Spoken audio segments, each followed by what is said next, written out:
A very good day to all our listeners. UCS is back again with another informative episode. I am Shishmita, a corporate lawyer and trainer at UCS. I was shocked to read an article in the newspaper about a woman who committed suicide due to postpartum depression. She was a doctor by profession and came from a very influential political family. I'm sure many of you listeners would have read the article about the suicide of Dr. Soundarya Neeraj. After reading it, it really bothered me as to why young mothers go through postpartum depression so severely that sometimes they end their life. UCS has always been concerned with issues related to women, and therefore we decided that in today's podcast episode, we will talk about how young mothers can win against postpartum challenges. In conversation with me is my colleague from UCS, Kauri Jagdish, who is also a corporate lawyer with over 8 years of experience and a mother who has gone through postpartum challenges. Hi Kaveri, welcome to UCS podcast. I really wanted you to be a part of this podcast today as a speaker since you can relate to today's topic, the win against postpartum challenges. Being a young mother, I would like you to brief us about what is postpartum. Hello, Sushmita, and thank you for having me here.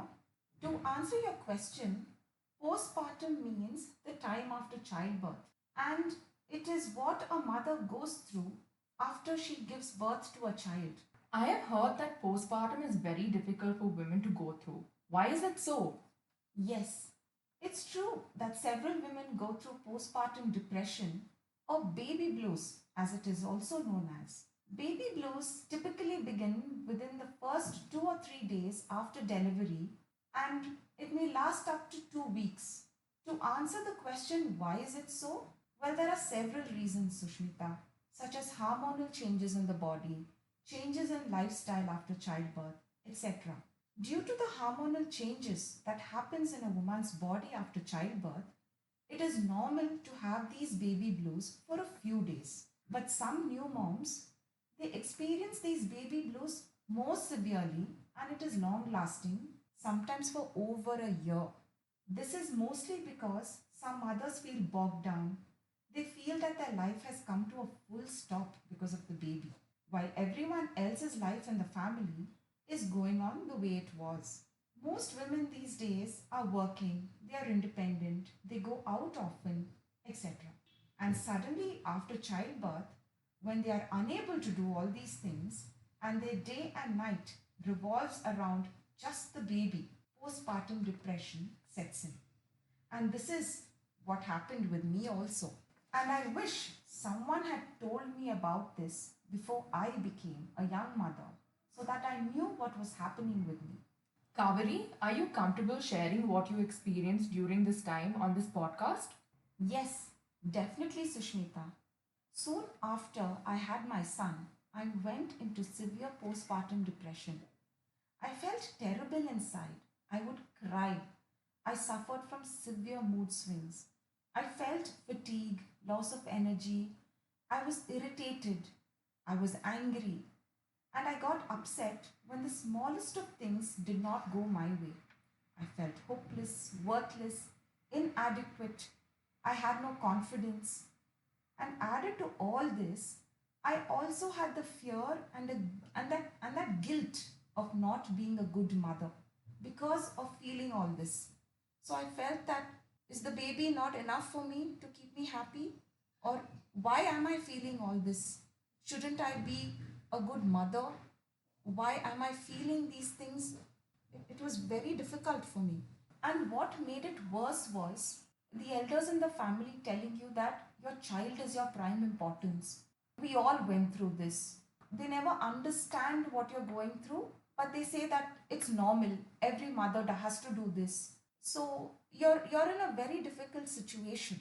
How did you come out of it, Kaveri? It was not easy for me, Sushmita.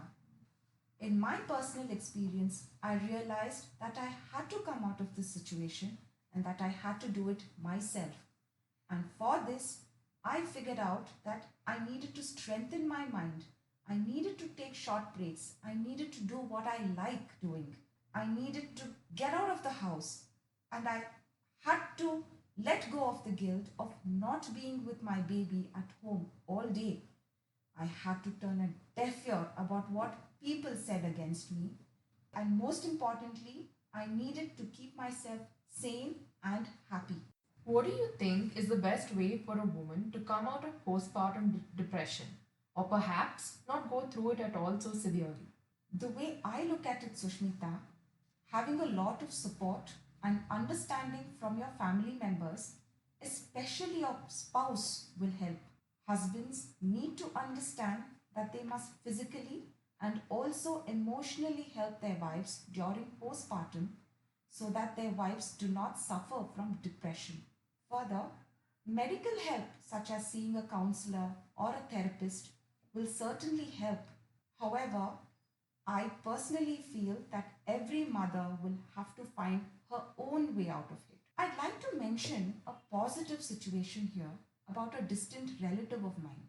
This lady, she separated from her husband when she was in her last trimester of her pregnancy and went back to her parents' house. 45 days after having a child, she took up a job. It was definitely not easy for her to leave a 45-day baby and head to work while she was still breastfeeding the child. Imagine the guilt she must have gone through initially, but she had to do it for herself and for the future of her child. However, this is where the requirement of family support comes in. It is important. With a job in hand and family support around her, this lady never underwent severe postpartum depression because she was doing it all. She was going out, she was working, keeping her mind busy, and after she came home, she looked after her child as well.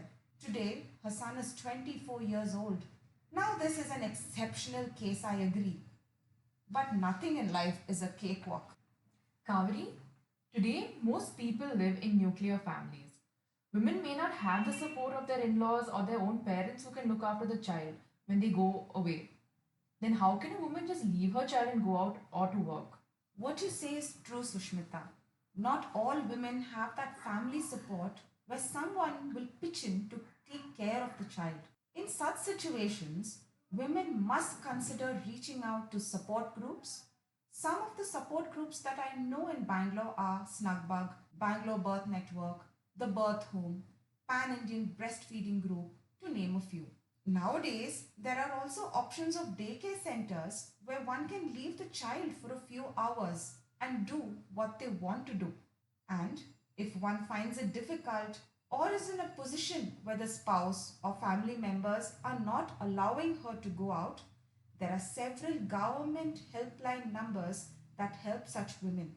In addition, there are several virtual groups that help young mothers on social media platforms, and I'm sure that as young women, they are definitely on Facebook or Instagram where one can reach out to people and get help. I also believe that workplaces must be accommodative towards working mothers. Flexibility with regarding to working hours, timing, etc. is also needed from the employer side. Thankfully, today many organizations are so welcoming towards working moms. They have flexible work hours, creche facilities at the workplace, work from home options, and also leave options to take care of the sick child. Therefore, yes, I do agree that for a new mom to win against postpartum challenges, the support must be from all sides.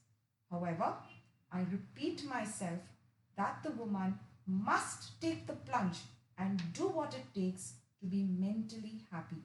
The bottom line being that every life is precious and something like postpartum depression should not take away a life. Thank you, Kaveri, for this wonderful session. Ladies and gentlemen, I hope you found this episode very informative and interesting. Do get in touch with us with your queries, suggestions, and feedback by emailing us at admin@upseedconsulting.com or write to us on LinkedIn, Twitter, Instagram, or Facebook. We will be back again with another interesting topic. Wishing you all a great day ahead.